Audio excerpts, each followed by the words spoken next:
It's a short time. Okay, mine start time 7:15. Alexis will be in the fastest. So you guys, So Brennan and Leo broke his toe. it's next week. It's not And I was If it's broken, I'm pretty sure I'm the one that broke it by kicking it. And pull it a certain way. Was it already done? Well done. I don't know. We'll see. I said go get it checked out. I'm sore from being upside down on Tuesday. You know what? It wasn't me. It was my grips. It was up in here. It was like, because I'm holding on for dear life, right? Trying to propel myself, right? I'm using my grips to Yeah, propel that's myself. upside down. I was like, oh gosh.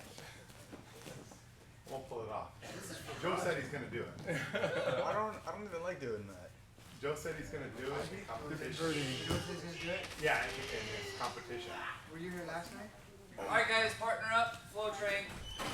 5 minutes of flow train rolling. No. No. Go over here. No two beginners going together. Experienced people go with the I'm gonna go. No go with two Sam. people with the same name. I'm not too experienced. DJ, yeah, come in I go with Adam. here. Yeah, go with Adam, DJ. Oh, you gotta. Alright, here we go. Okay, So flow training, just as a Oh, that's recap. fine. Okay, Hey, that's guys, fine. listen really quick. Flow training is just to get the blood flowing. You do a move, they do a move, you get a submission, just tap and then escape the move, don't reset. So it's no competitive nature to it. Okay? Yeah. Alright, ready? And go. No. Yeah, sure. How am I supposed to win worlds, man? You're supposed to sign up first. Oh! It's hard if you don't sign up. I like it. Alright, let's go, train please.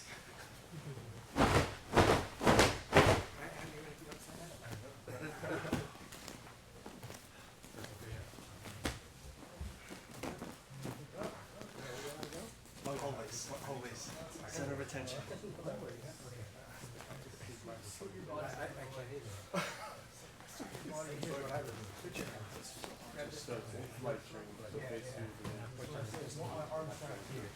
You want to lock up for some reason. 20% of the muscle. You it. If I do move, you do a move. Just like we just have it. But if you stand up to this, especially if I put center of your leg, you go back again, you can just move back.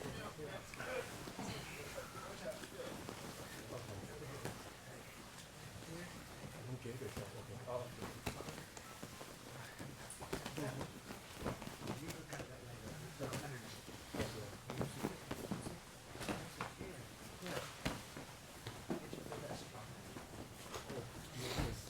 Push me. I see. You get the fight for that. Oh. Yeah. So what, do you want me to show? Can you show you?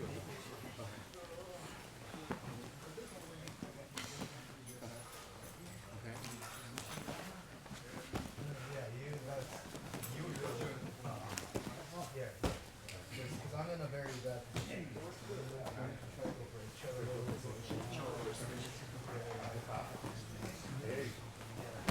The flow train, nice and light.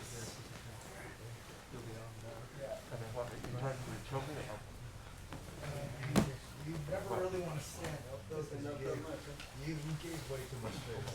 And that way you can, if you stood up all the way, I would get up and so you want to do it? You want to just kind of slide a little, just like barely get up. Barely get up where you're going to use, right? And then slide your Only if I switch here. Only you.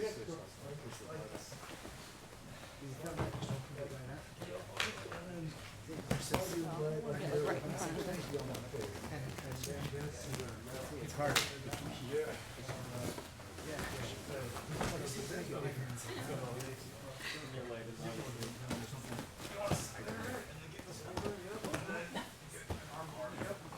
So you want to make sure you hold it and then you snap your legs together.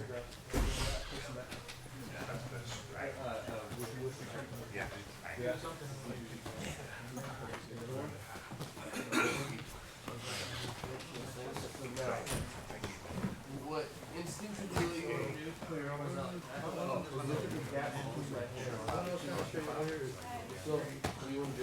Across. See how like you can't really get out now? Yes. This is that movement? Yeah, you rub your elbows into your ribs. Push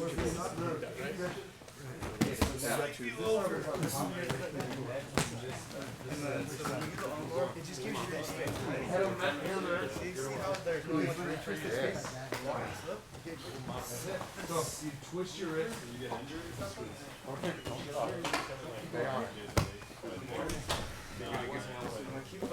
Keep the space here.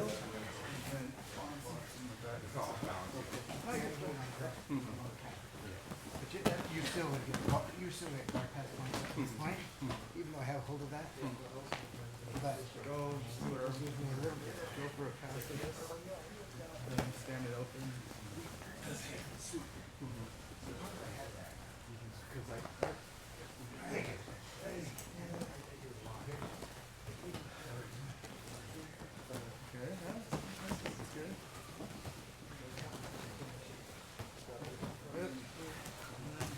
Knee slice, you want to cut your knee and slide it through? No, the other one. And then slide it across. You want to be low, keep your body low, and then just keep coming forward, and then cut your knee across until, until you're free like that. And then you're inside the floor now.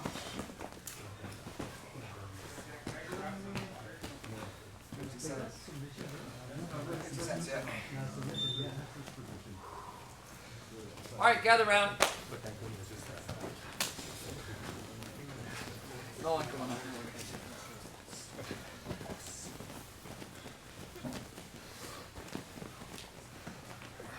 I'm gonna be talking this way, so scooch over here. Looks better on camera when you can all be seen, but it's better that I talk to you.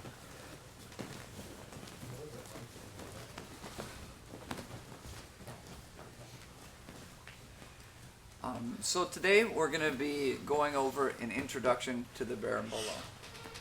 Now the Berimbolo has three very distinct phases of the technique. Phase number 1 is getting their hips on the ground. Phase number 2 is inverting. And phase number 3 is taking the back. Now each one of those phases has its own unique challenges and problems that it needs to overcome.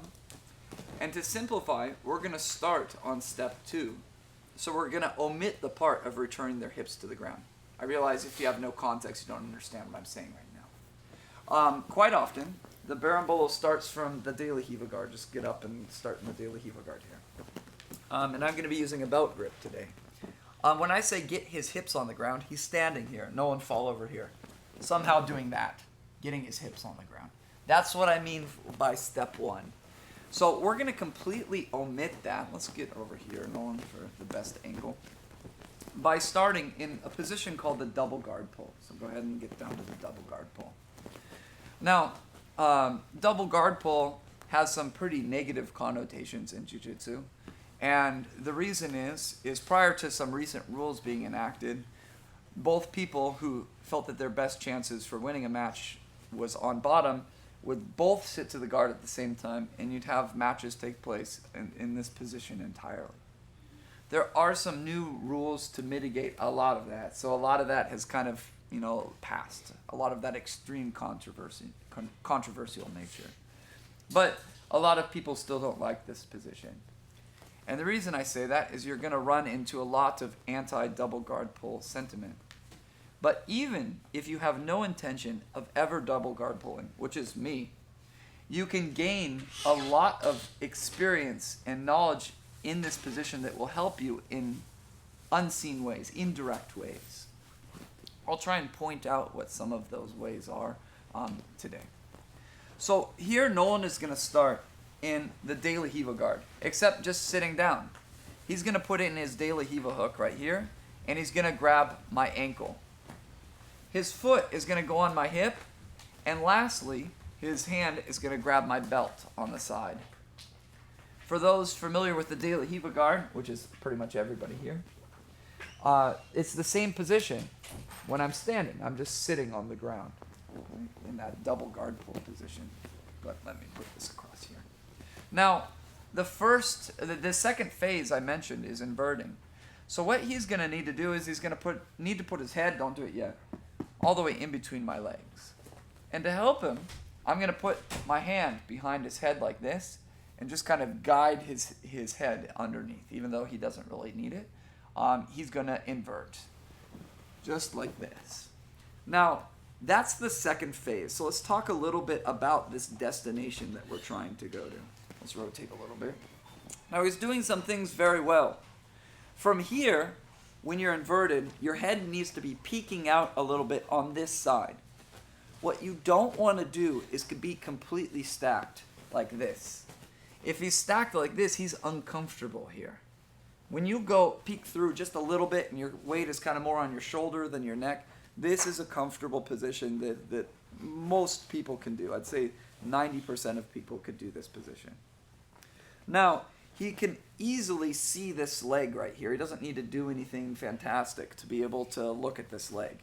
And the reason I say that is that if you're stacked here, the whole leg gets in your way and you feel like you're just being smothered, because you are. Now, what he's doing well here is that this foot is hooking very tight against my armpit.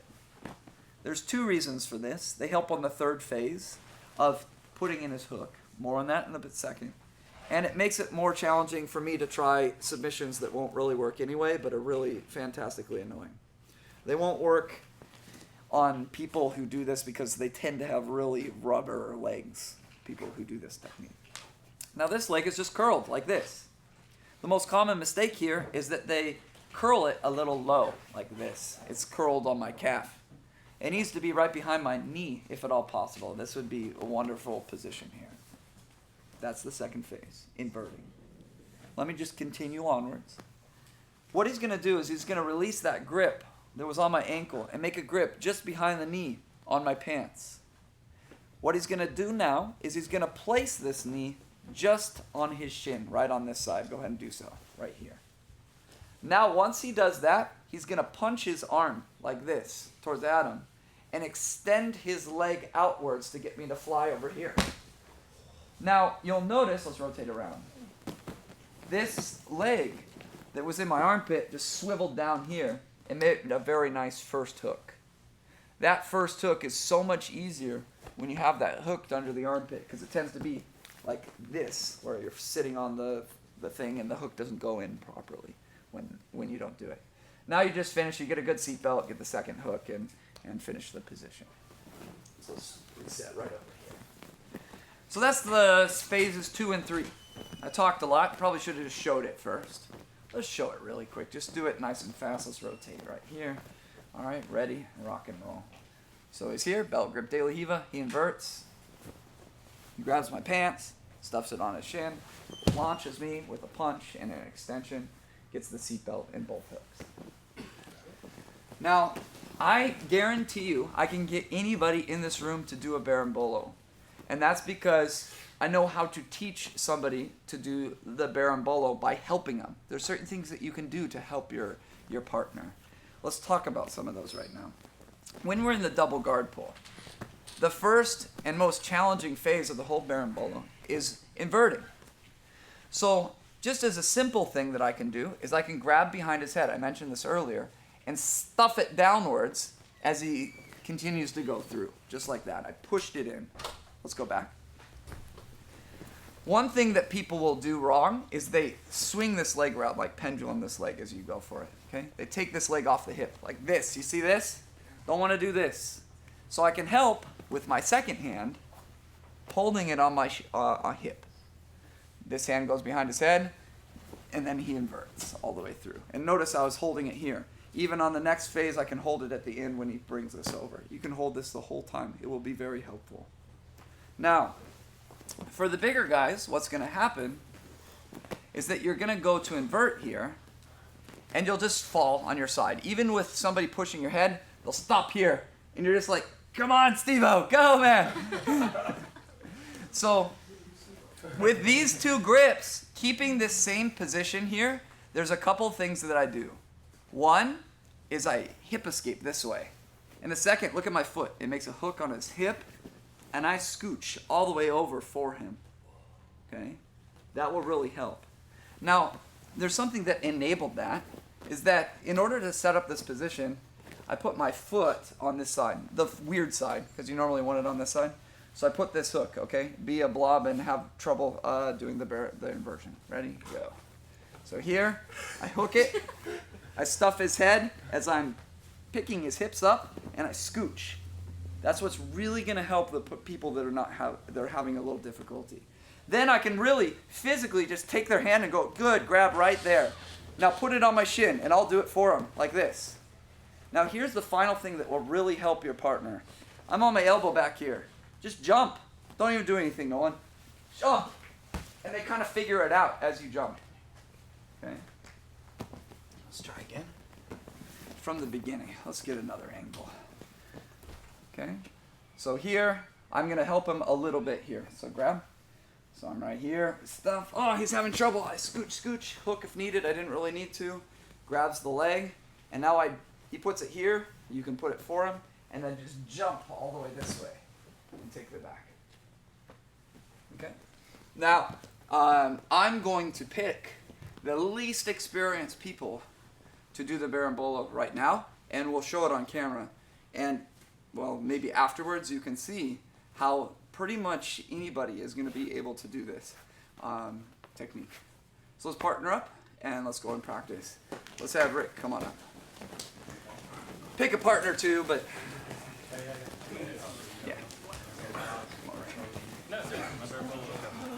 Just stay with the camera over here so we can see. DJ, quit being a camera hog. Oh, my bad. Good. Underneath. So grab underneath just like we did. Stand up good. And grab here. Good. Ready? And Start with our. You want a partner? Also, good. This week's go. you want a trio? Sam, come here. First time, right? Second time. Second time. Okay. I need the help. Yeah, it's okay. All right. Okay. Now look. Let's rotate a little bit. We'll give a better angle. Good. Now put this on the hip. Good. Now grab right underneath. Yeah, perfect. Now what I want you to do. Who just pinged me? Somebody pinged me. Let's grab it on this side, which will almost make you fall over. Okay. Grab my ankle. Good. Fall over. Good. Good.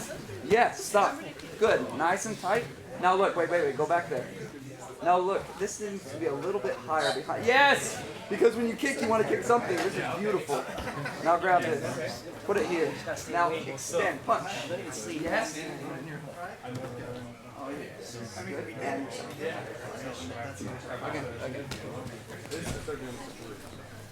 On your back. Good.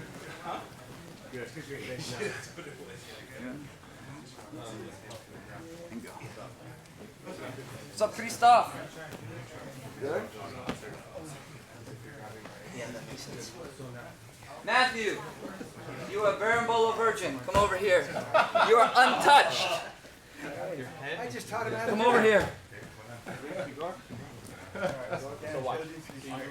So I'm on top of like Oh, it's the same. It's a mirror image. So sit down. you'd end up right here. Both sitting down. So Like a daily hero guard now. Yes. Good. Yes. Foot on the hip. This leg forward. Yes. On my hip. Yes. Grab here. Right there. Other one. Yep, this is the position. Okay. Got it? Let go of everything. Ready and make it. Yes. Good. Ready and go. Yes, stop. This went a little low. See how it's a little higher now? Yeah. Good. You should be grabbing my ankle. Now grab here. Good. Put it on top of your leg. Good. Now punch and extend. Yes. A little bit more. Wait. Let go. Let go. Let go. Don't let go of your grip. Keep your grip. Try again. You want to stay super tight. A lot of guys first start out. Do less. I'll move you like a puppet. This part was very good. Very good. Nice. Stop. Good. Don't do anything I don't tell you. Grab here. Put it here. No, don't let go of anything. Just punch that way. Yes. Let's go over here. It's like a dancer dancing. Hey Dan, can you help me when you have a chance? Yeah. He dismissed himself. Adam, come over here. You or Adam needed help. I need help. You need help? But when you have a chance. All right. Let's, yeah, this is fine.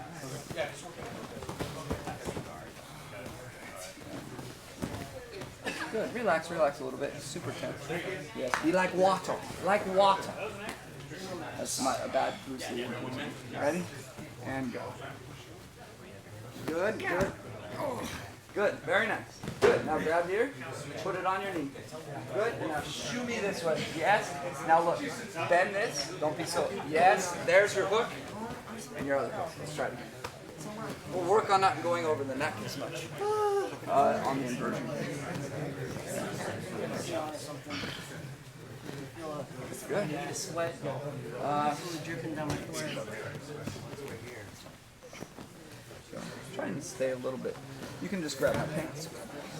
Under.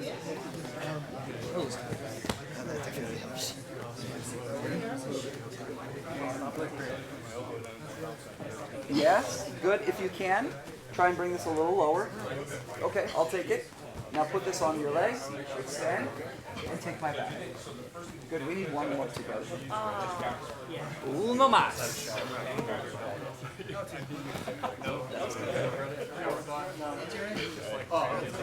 Good.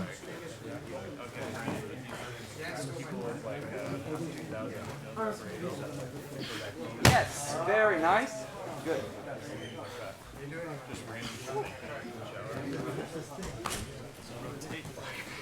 All right, Steve-O. Come over here. Come on, Steve-O.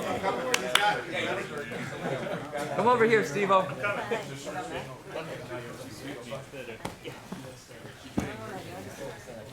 I like a challenge.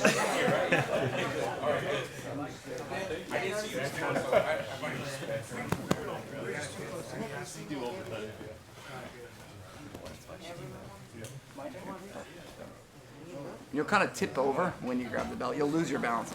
Just make this grip. You'll fall over, and as you fall, let's do the reverse. What do I do with this one? Grab my ankle, like the other hand. Ready? Ready, go. Yes, good. If you can, get this a little lower. Yes, good. Now put it on your grab my knee. Yes, put it on your shin.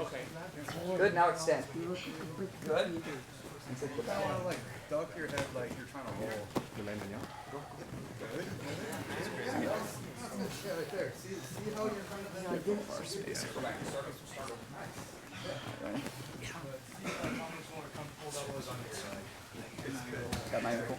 You're on your shoulder as opposed to like your neck, your head. Good. Just grab it and fall at the same time. Yep. Yes. Grab my knee. No, wrong hand. Wrong hand. Don't you dare. You put that one back, Steve-O. Got it. Grab this one.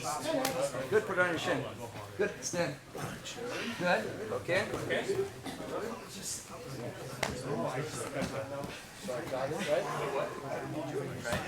Come over here. Called out. Second week. Shy.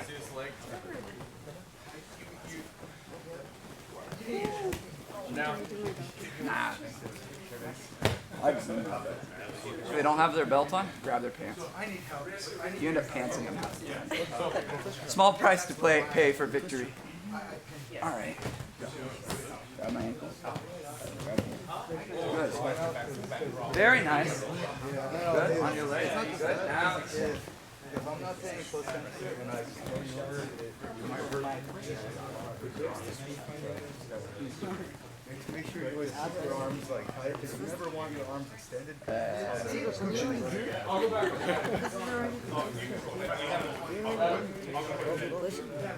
Oh, wait, what is this? I was trying to do Berimbolo. Not that. I'm trying to go leg drag. Back to.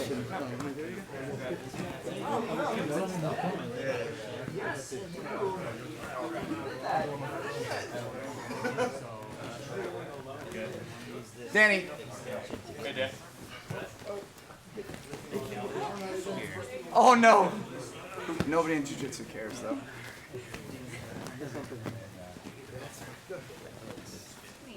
That's the beautiful thing about Jiu-Jitsu. Yes. No, no, stop. Relax here. You keep it tense, but you're kind of like flailing about. Do it a little bit smoother, I guess is the better word. Put it here now. Yeah, just put it there. Put my knee on your shin. Good? Now extend.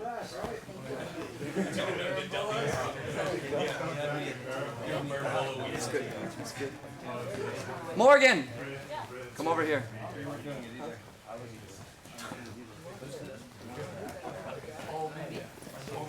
I'm on the back. I'm on the back.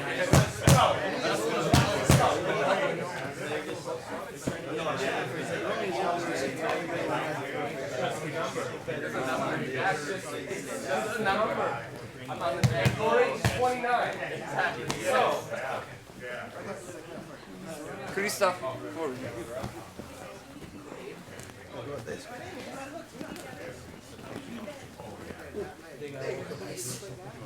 Go.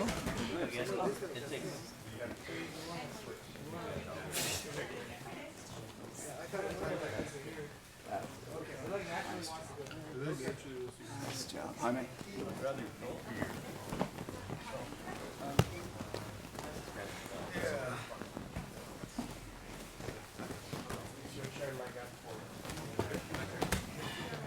No, stop.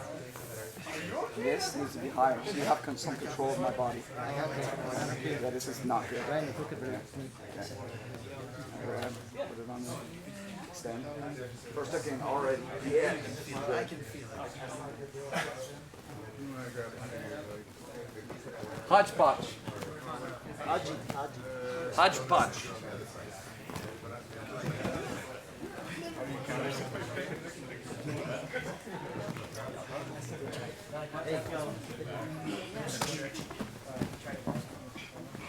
No, stop. Not the, yes, here, you need to get here before you release this, okay? You're doing your blur the steps. All the way through. And now, you need to be here. You see how you were here? And you weren't quite clamping, you were just kind of here. My foot in the hip and grabbing the belt, right? Fall. And then lift All right, your hips time. up in the air. With your same partners, Go completely. Got it. with your same partners, we're gonna do specific training that if anybody's watching and they're from old school schools, we'll just turn it off right now. Well, if they haven't already. We're gonna do specific training from the double guard pull position. Now there's a few constraints I'm gonna put on this. Number one is you can't come on top. That's really the main constraint. Number two is if you come on top, it needs to be past their guard already. You can't come on top and then pass their guard.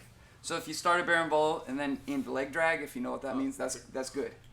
If you, but really just try and get their back at all costs, even if you know the leg drag variation. Okay? Jiu-Jitsu. All right. We're going to do 5 minutes. It's a neutral position, so there's no switching. And 5 minutes. Ready? And go. Don't run into anybody. We're just gonna be both trying to do it. No, we're just both doing it.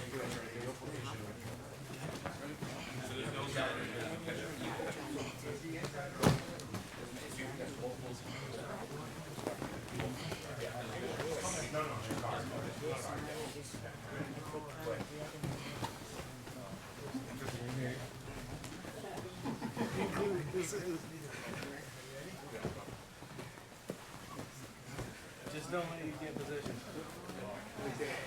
So it's kick, I was gonna figure 4 and I was like,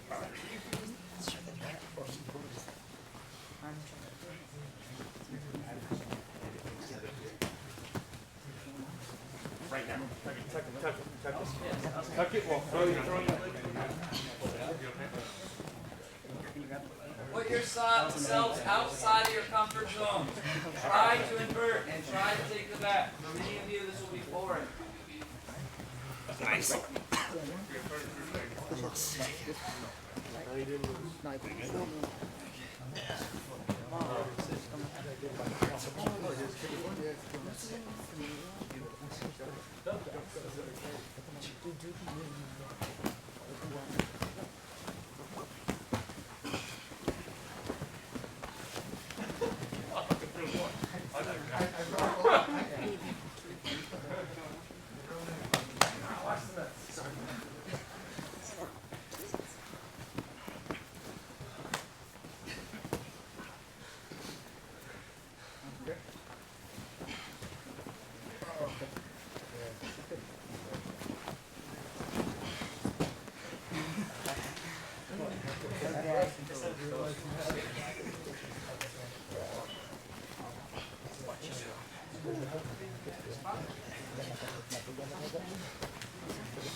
Oh, I thought you said stop. Oh, George.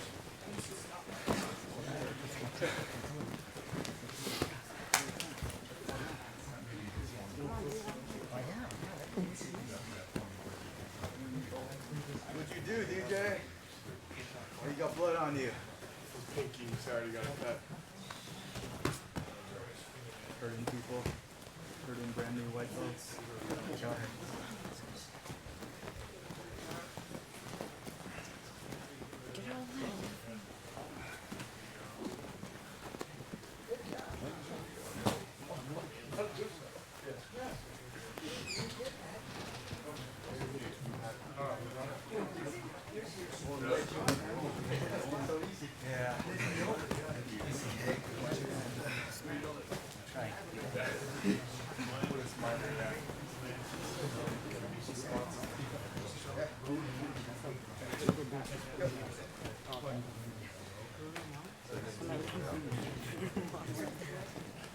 Came up, and that day was over.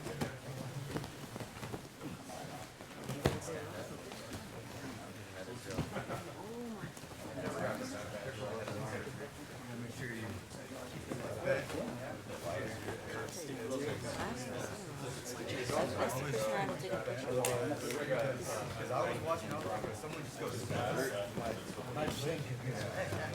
No, actually, No.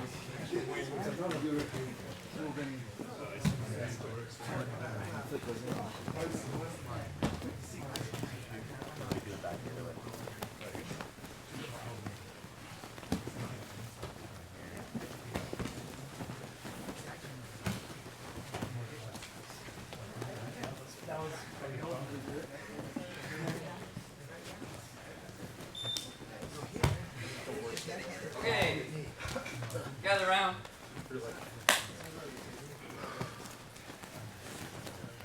Nolan, Christoph, come on out. Oh. Oh. Look at Nolan's 16. You jealous, DJ? Yes. So while they're fixing their geese, you might have noticed something during the specific training there, and that's one of the three main benefits I say that the Berimbolo has. Let me save that one that I was thinking of for just a second. One of the main benefits, probably the number one benefit of selecting the Berimbolo to invest your time in, is that you start on bottom, for the most part, and if you're successful, you end up on the back. Most sweeps from the open guard end in the open guard on when you're on top. And the reason for that is there's space between the two of you. So when you knock them over, there's still that space, and they're able to recover some sort of open guard. it's very rare when you come across something that's not related to the Berimbolo where you take somebody's back from the open guard. Don't confuse that with closed guard. So you really take away a ton of jiu-jitsu because 80% of jiu-jitsu is passing and defending the guard, 80% of competitive jiu-jitsu. So when you just remove his guard out of the equation, you've gotten by so much just directly. And even if it takes a little extra effort to invert and then take the back, it's generally much easier to do than passing the guard from scratch, which is just an absolute nightmare because people have monster guards and ability to recover from almost guard passes and things like this. So reason number one is that you go directly to the back or pass the guard if you're using the leg drag variation. Reason number two is what I was alluding to earlier, is that it's very easy on the body to train this type of stuff.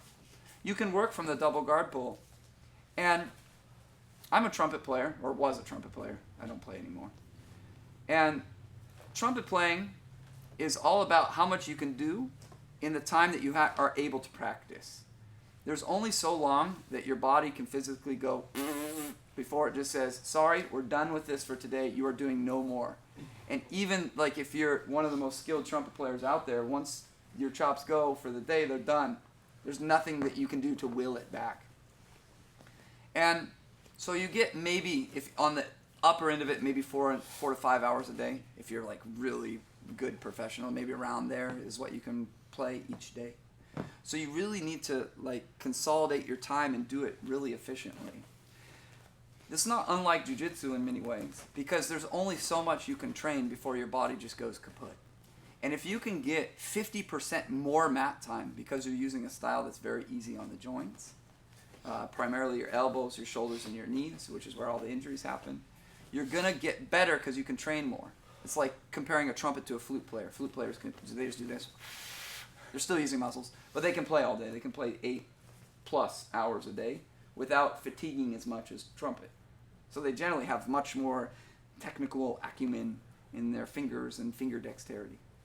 Apply that to jiu-jitsu. You have more time to work out the variations because you're able to do this longer. That's assuming that you're flexible in the lower back area. But you can work that at home. Not much jiu-jitsu you can work at home that's directly beneficial to your mat time. So reason number one, you go directly to the back, circumvent the guard. Reason number two is that you can train this type of thing all day. And reason number three is probably the most important. And that's right off the hand, slap and bump. You can work in your strongest position no matter what. If I'm a really great person on top, I'm a really great guard passer, perhaps maybe the world's best guard passer, I still got to take him down first. And that's a big leap that you need to make in order to get in the position in which you're able to be the world's best. If you're the world's best at finishing the mount, you got a lot of work to do to get to the mount. Maybe one out of every 4 matches, you'll end up in the mount and showcase your skills. So it takes a lot to get into your specialty. And let me tell you, competitive jiu-jitsu is about getting in your strong positions before they do and imposing your game instead of letting them impose theirs. Initiative, that's what that is called. So off the hand slap and bump, I can pull guard. I can grab any old grip and drop right away and be working Berimbolo. If he's scared of my guard and he wants to pull guard first, he pulls guard and I pull guard, and we're in this position and I'm working Berimbolo. So no matter what, you're going to be working your game. If you extend this to Berimbolo and leg drag, then you just have a wonderful combination. That's why it's so popular. Because on top and on bottom, I can be working leg drag. Leg drag can go into Berimbolo. Berimbolo can go into leg drag. You could just work these 2 moves, and that's your whole jiu-jitsu. So by only doing 2 things, there's a caveat to that, only doing 2 things, because there's a lot to it. You can become immensely more talented. You can overcome his ability to defend what you're bringing, because he doesn't know what you're going to bring. He has no idea what you're going to bring. You slap hands with this guy from XX Academy from somewhere in the middle of America. You don't know what the heck he's going to do. And it doesn't matter if you're a Berimbolo guy, because no matter what, right off the bat, he's defending your strong suit. And maybe he can't do that to you. That's powerful. Okay. So I talked about how the Berimbolo had 3 steps. Nolan, on bottom, stop, on top. The other step was about getting his hips to return to the mat. And we're going to be working with this belt grip. This belt grip is often achieved. Actually, let's stand up. Let's add a little bit more to this than we did prior. Nolan's going to grab a collar and sleeve and sit to his butt, just really quick. He grabs collar and sleeve and sits and pulls him into the De La Hiva. And he grabs the ankle, solidified by grabbing the ankle. Now, still on the collar grip. Now, Christoph's common reaction to this position is to strip the grip. Pop! Right off the grip strip, Nolan's going to sit up and grab the belt. You can do all of what I'm about to show you with the collar grip, but often they strip it and you go to the belt. The belt is one of the hardest grips to strip in Jiu-Jitsu. Okay? We'll show this sequence again, because this is the harder part. Stand up, please. So he's going to grab collar and sleeve. Grabs his collar with his right, sleeve with his left, and just pulls into the De La Hiva. Don't overthink it for now. He grabs the ankle, and he still has this grip on the collar. Christoph strips it. Nolan follows up right away with the belt grip. This is a common flow of the position. Now, how to get their hips on the mat. Main priority one. Nolan's going to extend the foot that's on the hip and sit up a little. Then he falls back and yanks him on top of him, and then pushes over to his left. Now he's right where he wants to be. He inverts on the way and completes phases 2 and 3, which you already worked. I talked a lot. This technique can be summarized by push him out, pull him on top of you, launch him. Push, pull, push, pull, launch.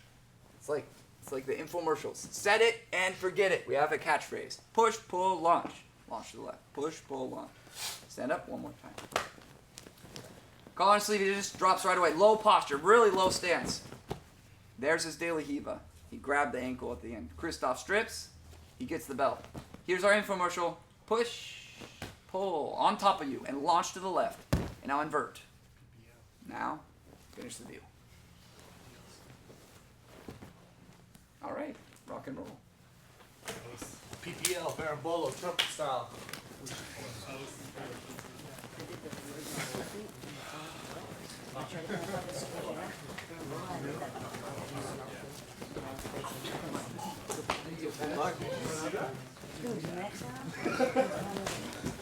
You actually hit me.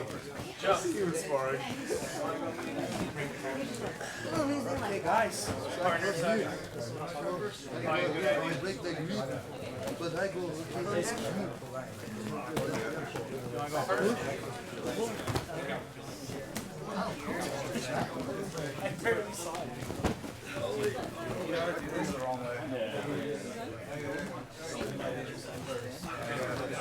Pull me, like in the actual match, like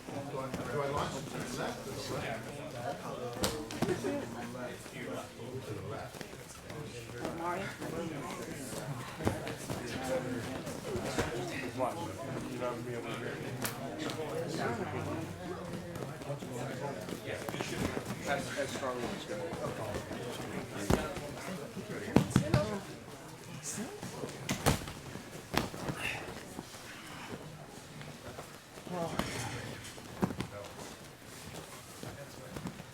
this leg in front, this leg in front. Push, pull, launch. Yes, I do hand out chocolates. Look at these. Chocolates. You still have them.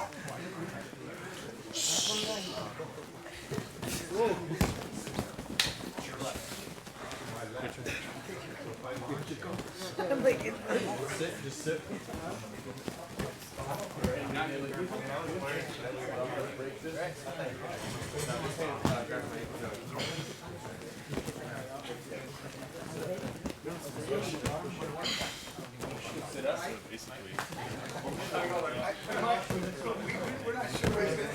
Right in the inverted. Okay.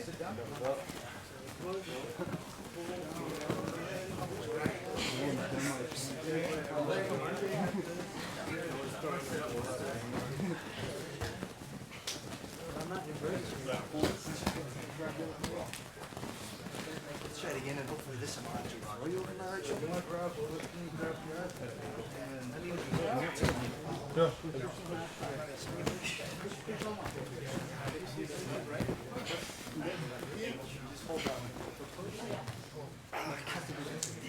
You gotta push me out first.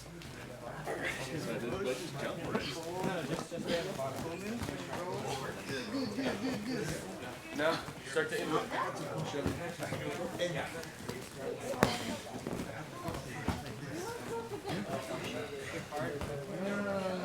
Yes.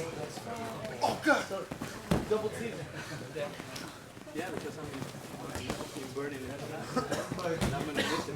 But you have to launch me first.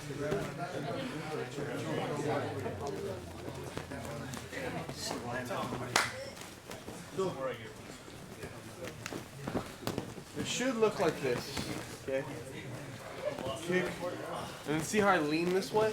Yeah, In a sense, I'm already starting to invert. got it. Does that I'm make leaning sense? to my right. That's why. So yeah, so the ankle that you're grabbing, lean to that side, drop. Got it. Pull me, throw me this way. And then that'll give you the leg. You sure?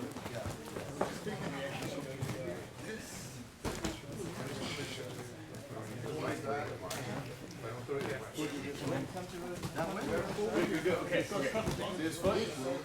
This foot.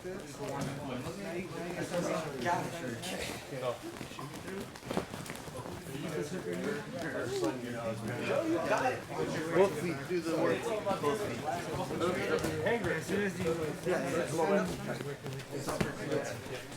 Okay, I have this. So don't do anything. Just let me go to my yeah. So you push, and then see how this foot pointed this way to pull you in. So I pull you in, throw you this way, and then by virtue of that, I'm already in the position. There you go.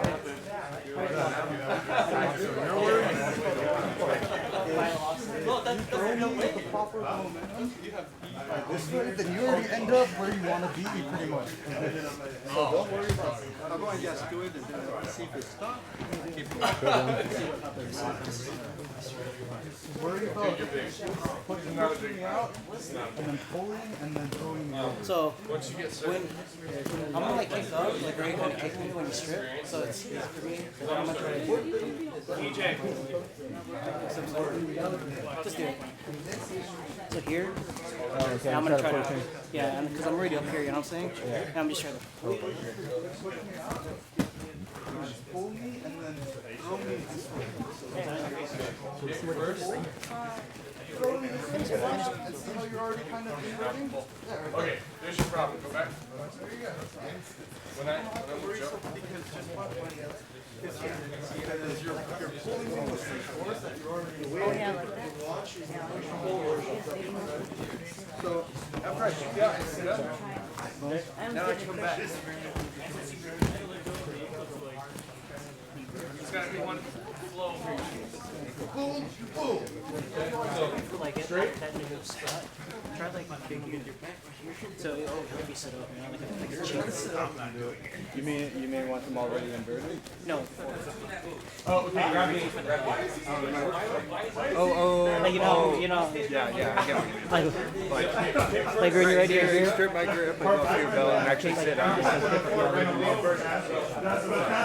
I don't know what that. Yeah, no, I get it. Give you a little bit more strength in the pull. The guard pull a little bit tighter. No, you're supposed to skin better. Okay. Trying to sit like closer to your toes when I pull. It's like when you want it, you want it kind of like ready. Right. That's what I'm going for. But I think when you stayed before, when I was guard pull, I would go out Yeah, here yeah, first. yeah. You want to stay tight already. Okay, time. Oh, I thought you wanted So, even though I can make you dance when you're working with me on the Berimbolo, I can get you to do the Berimbolo. It's not going to be for everybody in here. It doesn't have to be. And that's really true for any move, unless you hear me say otherwise. So, listen to me if I say otherwise. But what happens when you learn a move that might not be for you? Super or an ultra heavy, it's likely not going to be for you.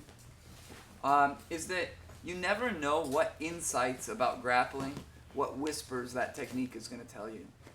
Because in some roundabout way, there will be moves that have nothing to do with the move that you really want to learn and are struggling with, that maybe some completely unrelated technique will expose some idea or some way to move your opponent or some way to move yourself that can apply to that position. And moves like this are one of the more challenging ones to teach in a class setting, really easy in a private lesson setting, because it's not going to be for everybody in the room. And some people will struggle with it a lot, and I don't really care. Because I want you to feel what a Berimbolo is like done to you, so you know what's going on. So when I say kill the De La Riva hook from the De La Riva guard as the passer, you know what consequences that could be entailed. I tell the new guys, kill the De La Riva, step over the leg. You just got to trust me here. You got to do it. You got to do it with force, kill that De La Riva. And the people that trust me, they do well. If they do it with urgency, they do well. But there's a level of depth there that you will have if you understand what the consequences could be. Because there's some wizards on this move that just hop around like flying monkey ninjas. So you need to be really in tune with all of the variations. Now, you need to do a minimum of 45 minutes rolling every training session. 30 minutes is unacceptable. It will not do the trick. 45 minutes rolling. Here we go. 6 rounds. Partner up. Go. Yeah, go.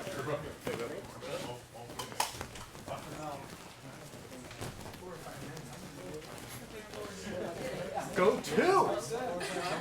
No, Christoph, front center. Did you say 4 or 5 minutes or 45? I just want to clarify. Okay, let's clarify. 45, go! 22. Let's go next round. I thought we had a choice. 4 or 5. Promise? You promise?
back. Notice how I keep scooting up. Go away from that. Elbow to the yeah. Willing to scoot up. Here. Break my arm down. Hook my foot. Bridge and turn. Go from here. Go.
Arm drag to the back, Colin.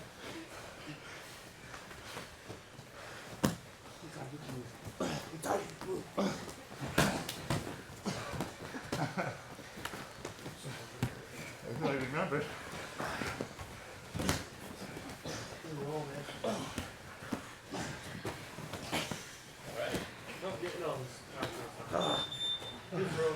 Good roll, man. Try to finish the Kimura. You did. Yeah. So Lisa, a little bit. I can't use the move I showed you against me.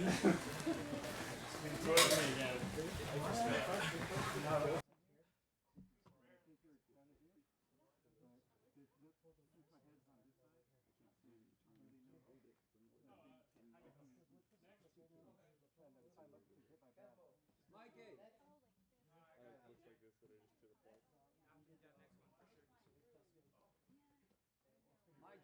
Mikey. Go with DJ. I'm gonna go with Mikey. We'll go third round. In the center.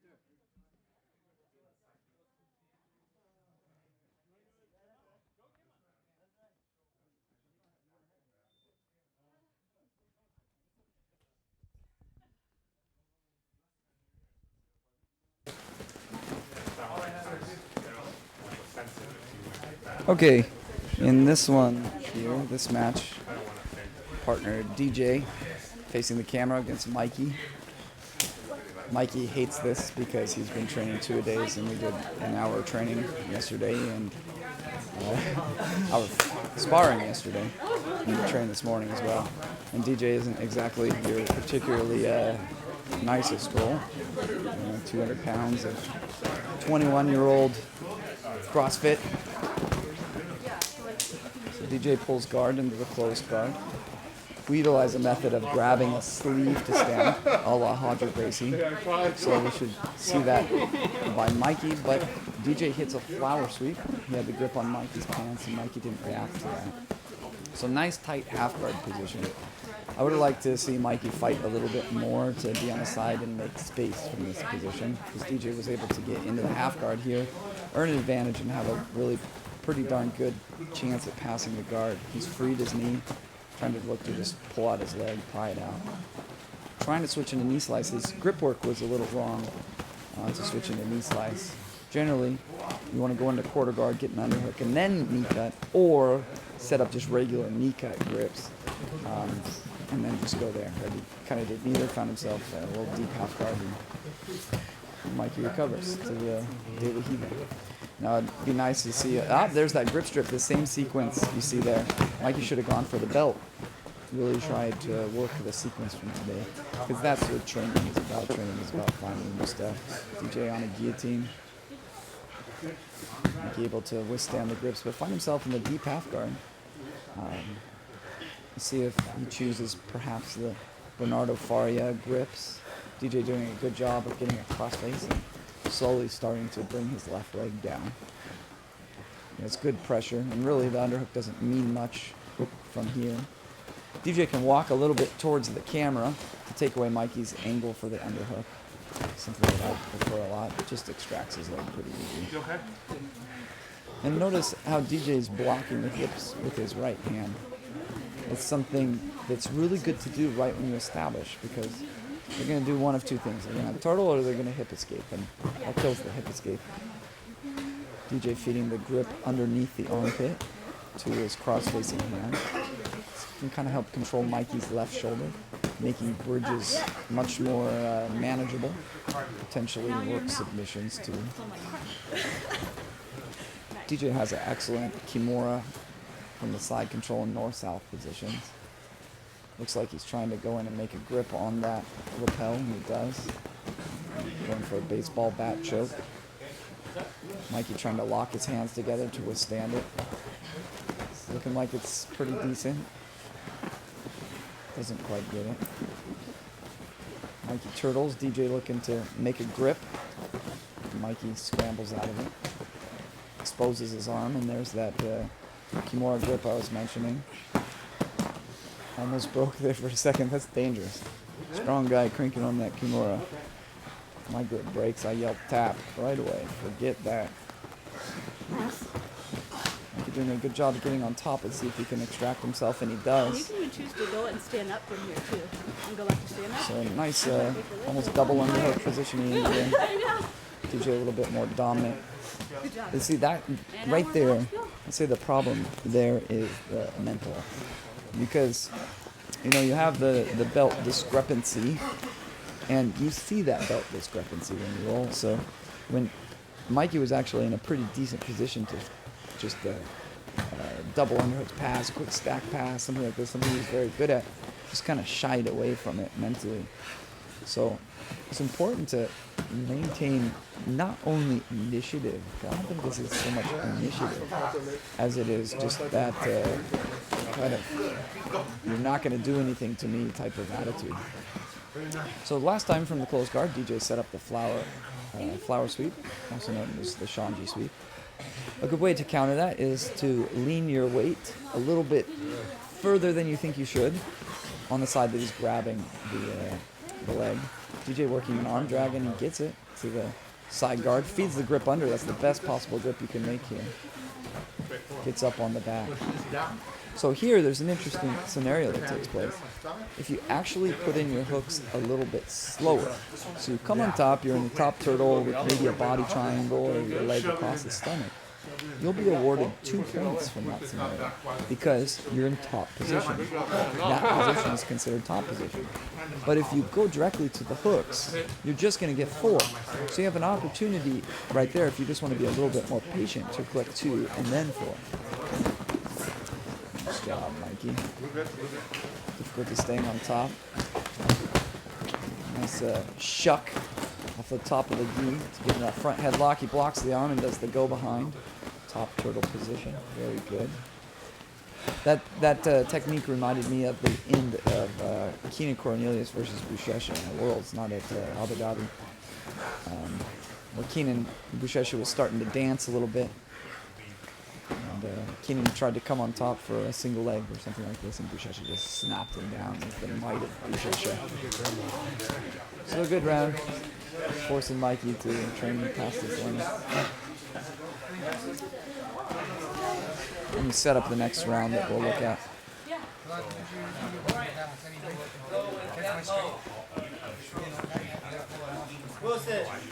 You're thinking a step ahead of me. I'm not the strongest. It's not going to be good.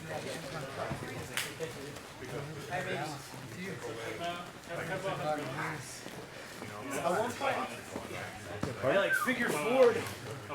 The back of your leg? That was weird. I was like, how did we end up here? I don't know. Lawrence, you got partner? That's fine. Thank you. Cheers. I'll go first. One load. Next one? Not too hard. Go next set. What's going on? Don't sit and stare at each other. All right, we're going to be looking at Lawrence on the right in the black gi, and Kev Mo, his name is Kev Mo, in the white gi. But we call him Kev Mo because one guy is a little bit older. He can't remember anybody's names. And Kev Mo walks in one day and he really wants to, you know, make him feel welcome. And he shouts out 50 feet across the room. He goes, Kev Mo! So we call him Kev Mo here. So good. Lawrence trying the Berimbolo here. This is outside of his comfort zone. So he's trying new material here. Great to see that work, at least for a sweep. You know, trying it. Kev Mo working the De La Hiva. Lawrence trying a stack pass, good elbow and knee connection to enable this. Now, he's going to want to look to make a thumb-in grip with his left. Ooh, yes. He's going over. Notice how he's over his arm. He's pinning his arm with his left leg. Exposes his arm too much here and finds himself in trouble. He still can turn this into a pass, for sure. And he does. He gets him to turtle, so one advantage point. Probably a piece. I was glancing away at the armbar attempt, so it might have been close enough. Going into the crab ride. Back on the bottom.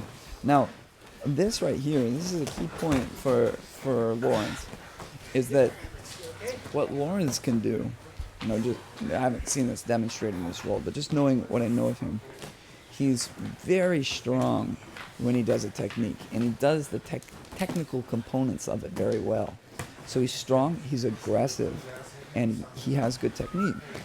But when things start to go a little bit wrong, tends to kind of crumple over, like that crab ride attempt where he just ended on bottom, instead of fighting for that top position again. And here defending the armbar. The spider web position. Kev Mo doing a very good job of leaning to the side to break the grip. Different grapplers advocate leaning to different sides. The important point is to lean to the side. So we get a restart. Making a grip. Looks like Lawrence is making call on sleeve, but Kev Mo pulls guard first. We like to start all the rounds from standing. Even if you're a guard pull, it's extremely helpful. So working from spider lasso. From this position, the spider lasso, they control your arms exceptionally well with all four of their limbs on two of yours. But they have no control of the lower body. So you see how Lawrence is standing pretty close to Kev Mo. What you want to do from the spider guard is you actually want to back up a ton. And backing up a ton will put a lot of strain on the grips, a ton. And then you can start to work from there. And backing up helps defend against techniques because the triangle becomes less of an option, and other attacks as well. So close guard. Lawrence grabs a sleeve and stands, pushing on the knee. Looks like he's going to open. He can't let Kev Mo get too close. He doesn't.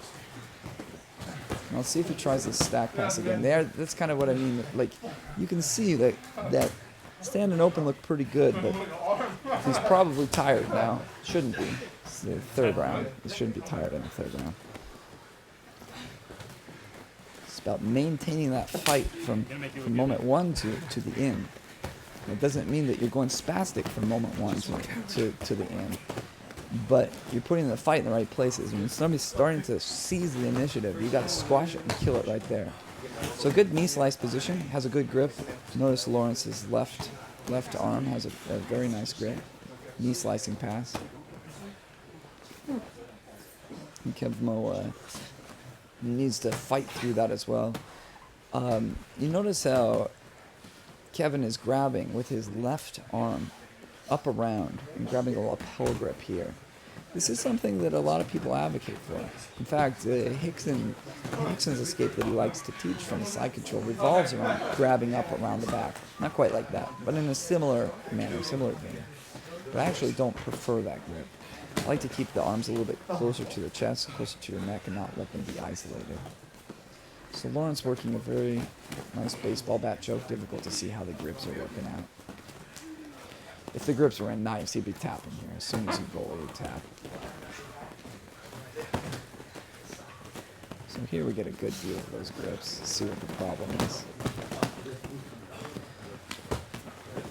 Nice job at recomposing the guard. Still have the grips. Didn't want to double down on it. Could go Majid on him. Go belly down and give the back.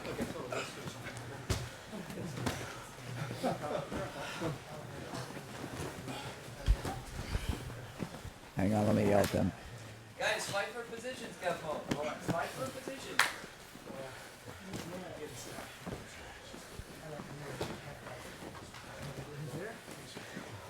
So this is a type of rolling that I don't like necessarily.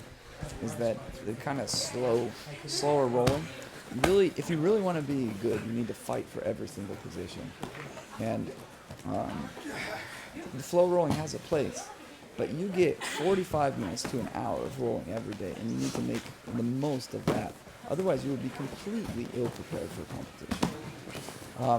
Like flow rolling is a good thing to do for warm-ups. You see, we did it today as a warm-up. We did a round of flow rolling as a warm-up, and that's how I prefer to warm up, because you can think about the technique. You can think at that slower pace of losing your way through positions. Specific training can be in the middle, can be more flow-like or experimenting. But you really want to turn it up in the roll. Otherwise, you will not be prepared for the fight. As a matter of fact, I'd say that most people probably train 30 minutes in their class. Just your average person. And of that 30 minutes, they probably get one or maybe two rolls that are very challenging, depending on the belt rank. Let's say a blue or a purple mid. I think I'm going with That is just Nolan. not enough. I've seen it so many times. Guys get one hard roll, and then they take somebody there's be no challenge at all, so it's essentially just moving around like Jiu-Jitsu, essentially just practicing. Danny. You really need to take all of the rounds and maximize For them. some reason. Nolan.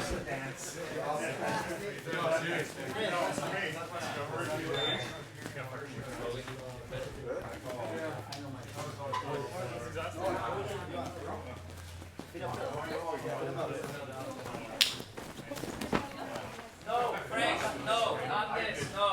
Sparring, no. No. No two new people together. It's a recipe for injury. How many times do I have to say it? I want to say it once. That's it. I don't want to see you injured. You don't wait 6 months for sparring. That's the big thing. Just want you to know on the hodgepodge. This should be interesting. One of our lighter adults, Hodgepodge, on the right, obviously, or closer to the camera now, weighing in maybe low 140s, and Nolan weighs around 120. He's 13 years old. He trains a lot. They picked him up from school today and brought him here for reference. It was at 3 o'clock. It is now, on our time, 8:15. So this is pretty good. So Hodgepodge has a distinct strength advantage. Nolan is very strong, but for a 13-year-old. Hodgepodge doing a good job, earns his way into half guard, and that gets a nice crossface. Good head positioning. Look at that head. Shouldn't have given that up. I prefer not to pass with the head. I experimented with this and gave it a very honest effort for about 2 years. Half guard passing with the head underneath the armpit. The reason is Hodger passes like this. And that's one of the reasons that Hodger is very good at the head and arm choke in Nogi and particularly in MMA like we saw. In fact, I actually predicted that exact sequence with the head and arm choke. And it's because of his half guard passing. So he relates very well to it. However, this position did not work as well with lighter guys. It still works with lighter guys and it works very well. But I prefer to use a slightly different head positioning, even though it is undeniably a great position. So anyways, Nolan doing a very good job. I was kind of distracted, but he's getting into the half guard and sitting on the hip. Notice how he's underhooking the leg. This is a very good strategy because many people are very uncomfortable attacking from this position. It limits the guy's options. And you can work with a degree of safety from here. It's very difficult for Hodgepodge to do anything. Here, Nolan's getting a little high with his head. Wrist towards bridge. He needs to keep his head a little lower. He's getting a little antsy about pulling out his foot. He needs to be more patient. But once you step over the leg from De La Riva or other positions, nice wedge extraction here. Notice how he's using his other foot to wedge in. He needs to be careful with bridge. Hodgepodge has the best bridge in the gym. So watch that as I continue talking here. Is that once you step over the leg from the De La Riva and move towards a knee cut, you get on your hip as soon as possible here, underhooking the leg. And this takes away all of the Berimbolo game. It takes away all the reverse De La Riva game. It makes it very difficult and uncomfortable for your opponent. So you can go to a place where he is going to be weak and you are going to be strong. So this is what Nolan has been working on recently and does get the pass. Yeah, there's that bridge I was talking about. Nolan needs to fight a little bit more. So here, rule is that if you pass the guard, Nolan would have gotten an advantage for establishing the side control position. Nolan was in the side control momentarily. So he gets an advantage. So the position is side control. Then Hodgepodge bridges. We call him Hodgepodge, so I didn't explain that. His name's Roger. We called him Hodge, and then Hodge turned into Hodgepodge, and yeah, that's the evolution. So Nolan actually got an advantage there. And that is something that Nolan and I were talking about actually 3 days ago, yes, Monday, when I picked him up from school, is creative ways to return to the bottom. He did not do that on purpose. But that is an example of a creative way to get to the bottom if you're a bottom player. And Nolan is good on both, but he's primarily a bottom player. So now, if he has extreme confidence in his guard, and was just looking to outpoint this guy, he could outpoint him by 1 advantage because he knows he's not going to get his guard passed. Wardrobe malfunction.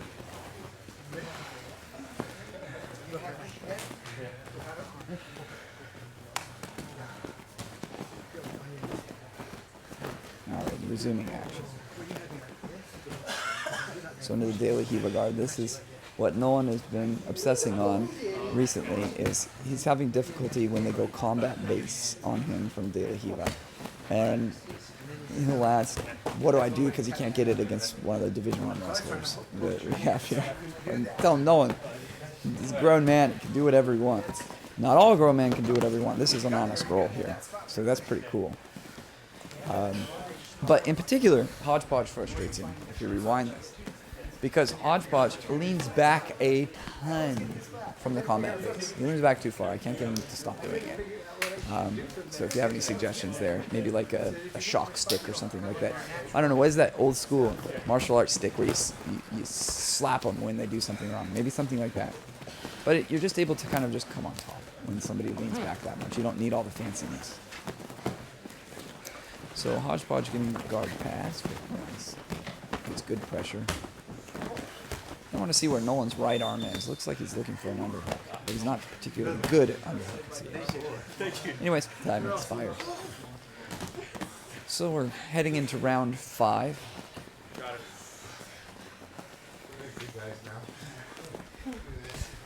I'll take a brief break while I set up the round for you. Wilson, have you gone with Jaime? Go again with the buzzsaw. I'll try. Yeah.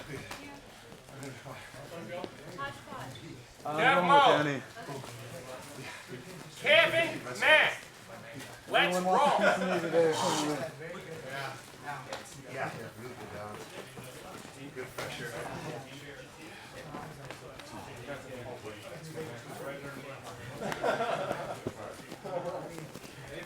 6 seconds, be ready. Come on, guys. You gotta spar 45 minutes. Who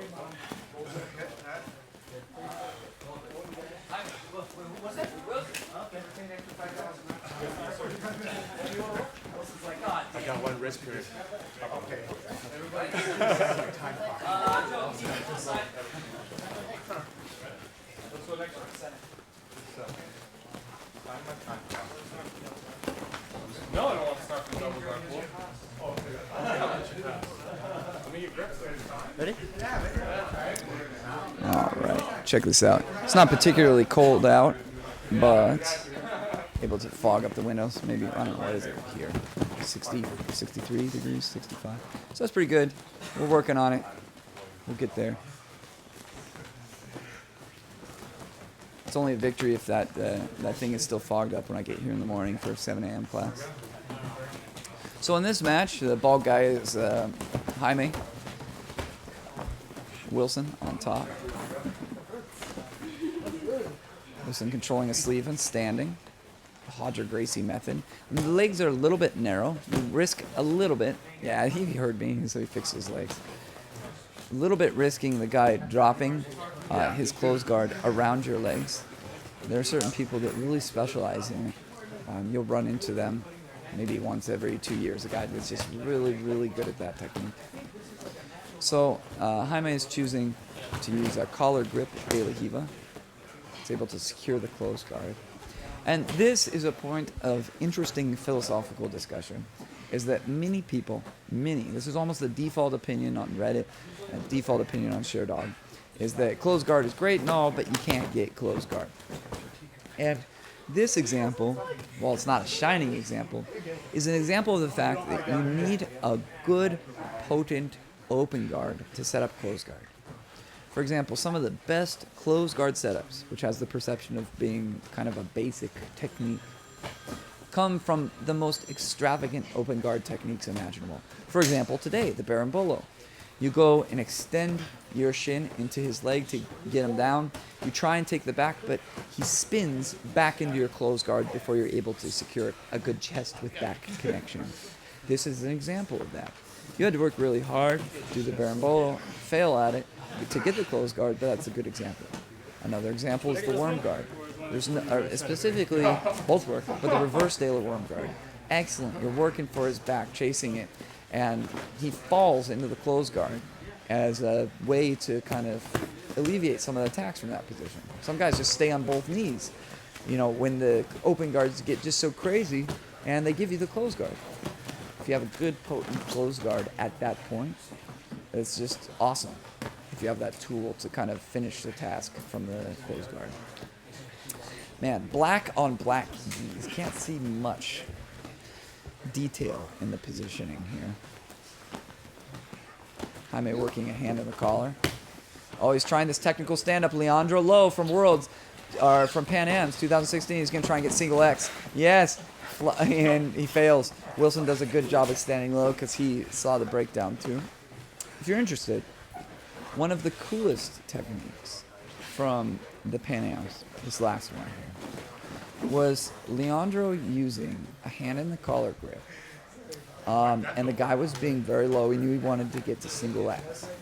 So what he did from the hand on the collar guard, no other grip, don't confuse collar and sleeve, just hand on the collar, is he just did a technical stand-up and said, here, grab a single leg, I don't care. And the guy just like, okay, I'll grab a single leg. And as he goes to stand up, or not even stand up, a little bit of space, he dives back into the single X. Both of them knew it was coming because we emphasized that technique a few weeks ago. So take a look at that. It was one of Leandro's early matches. It's not on YouTube. However, it is included in the Leandro Lowe breakdown on jiu-jitsu.net. So if you want to check that out, go to jiu-jitsu.net. The free trial limits, it won't show you the analysis videos, but this one is the big breakdown video. So just click on analysis, then Leandro Lowe, and you'll see that. We need like a buzzer, like a dinger, every time there's a plug. Ding! I'd like to thank Fuji and Show You Roll. Ding, ding! I generally wear a blank gi. Didn't really plan on doing the live stream. When I plan it out, I always wear a blank gi. Do not do gi endorsements. 59. One more try.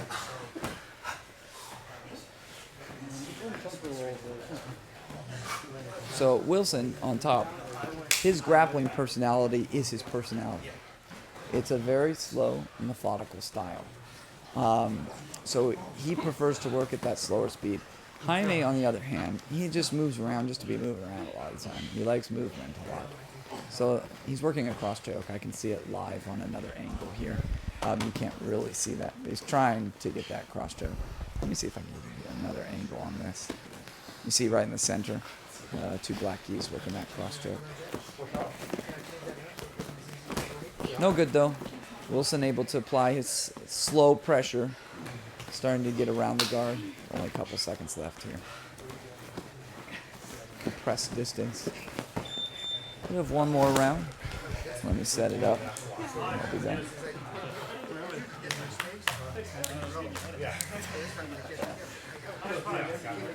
I'm going with Morgan, I think. Right, Morgan? You want to go? Stoli? Me, Stoli? Match, Grant. I'm calling you out. Why is everyone trying to kill me? Because you're hodgepodge. Alright, good for you. Second cousin to Hudge Pudge, aka Johnny Martis. Sorry, Morgan. Have you seen that comment? I got claimed. So I started to talk about that last round, Wilson's personality. And it's so awesome that as you begin to develop past understanding the positions and kind of proceed past that fundamental level, your grappling, your personality really shines in your grappling. And that's kind of the case with Wilson. He's like the nicest guy ever. Kind of a passive, and that works his way into his grappling, where it's kind of more defensive. When he's offensive, he's slow and grinding. It's kind of a interesting phenomenon. So there's no better way to get to know somebody than to roll with them. I'm preaching to the choir here. So here on top, we have our resident Anthony Bourdain killer. We have Matt, the Riddler. No, the question asker, Grant. This guy trains almost more than anybody, except Nolan in this room probably. He trains a lot of different places, trains twice a day quite often. He's in here, goodness, 4 times a week, and we're only one of his gyms that he trains at. He'll come into class going, just got back from China, just got off the plane, I'm here. Like, Matt, it's the 7 a.m. class. How do you have so much energy? China's a huge trip. So he competes the most, except for Nolan as well. And he's in the Masters 5 blue belt category. So do the math on the age if you want. And he's entering Masters 6 next year, which is Anthony Bourdain's division. So Anthony Bourdain, if you're watching, Matt Grant is coming after you. So Matt working from the half guard. Matt has a very good base on top. Came in with wrestling experience in his youth, so kind of has that more mentality.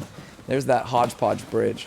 I told you that you need to be careful about hodgepodge's bridge because it can roll you, it can catch you quite unexpected. And I'd estimate that the bridge is a sweep that you can catch a lot of people more experienced than you in.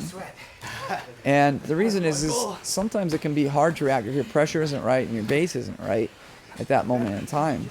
It can really catch you by surprise. So Matt manages to get back on top. Into the closed guard. So I always tell Matt before he competes, his key to victory is being able to get out of the closed guard. And this is the first thing I do, especially if they're a really good wrestler, but with wrestlers, is I have them practice guard breaks all day long. Because here's how it goes with a really great wrestler when they compete. They go out, they get the takedown, they beat the guy by the takedown, and they end up in the closed guard, and they just stay in the closed guard the whole time. Good base, hard to sweep, hard to do anything, hard to make a grip on. But they win 2-0, for example. Next match comes out. They get the takedown because they're really good. 2-0, maybe 5-0. It's very common scores, 2-0 and 5-0. Maybe 7-0 if they go knee on belly. But that's the common wrestler path to victory. Now, when the wrestler loses, is when the other guy pulls guard first. Wrestler has good base, hard to sweep. Sometimes can't pass those rubbery guys' guards. So that's how the wrestler loses. So the really good wrestler, he has good jiu-jitsu too. But let's say you're blue belt, really good wrestler, Division 1 wrestler, loses in the 3rd or 4th round because it's just like rolling the dice. if you have that type of chemistry where you need the guy to stand with you for at least a short period of time before you can take him down, it's only a matter of time before the guy is going to be able to cleanly pull guard first. And he's probably watching your matches. If you have 7 matches to gold medal, he's probably, or his coach, is probably going to be figuring out what's up and telling his competitor to pull guard very early. So, tend to take extra care of wrestlers opening the close guard. So Hodgepodge pulls first, working cross grip De La Hiva. Should attack right away, no waiting. He lost his grip in for nothing. It wasn't a grip strip. So you need to really keep tight grips here. And here's the wrestler instinct kind of barreling forward on both knees. He's able to compress the legs. He has a pretty good position here. Referee would clear that gi out of the leg. And they kind of do it themselves, ending in the half guard. So there, bridge, recovering the half guard once again. With the hook switch here, he's got all the space in the world. He should be pushing him away, hip escaping. There's no reason this is half guard. I hope my view is wrong and this isn't half guard. No, it's half guard. So he really needs to get on side, hip escape. Tries a hook sweep there. Disbalances him enough to get the close guard. But look, that took a ton of energy. Hook sweeps, man. More exhausting game than hook sweeps all day. You can't rest when you play that type of game. It would have been easier to just hip escape and achieve the same result with all that space. Yeah, here he's just tired. This is tired jiu-jitsu. This is jiu-jitsu, lay down, do whatever you want, because I am done, and it's the last 43 seconds of the last round. Ah, nice. This choke is hard to finish. I'll bet you, I'll make you a wager that you will not finish this in 34 seconds.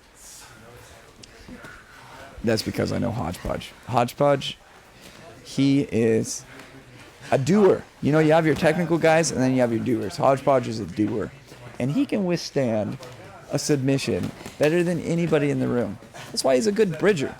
And that's his personality too, something that we were talking about before. Is that he's just a doer. He's just, I'm going to get it done. Yeah. Don't bother me with every detail. I'll get it done. So, that translates very well to submission resistance. Goodness, I've had to choke that guy very, very hard in order for him to get attacked. Anyways, thank you guys for tuning in to this stream. We do this periodically, so if you want to add us on YouTube.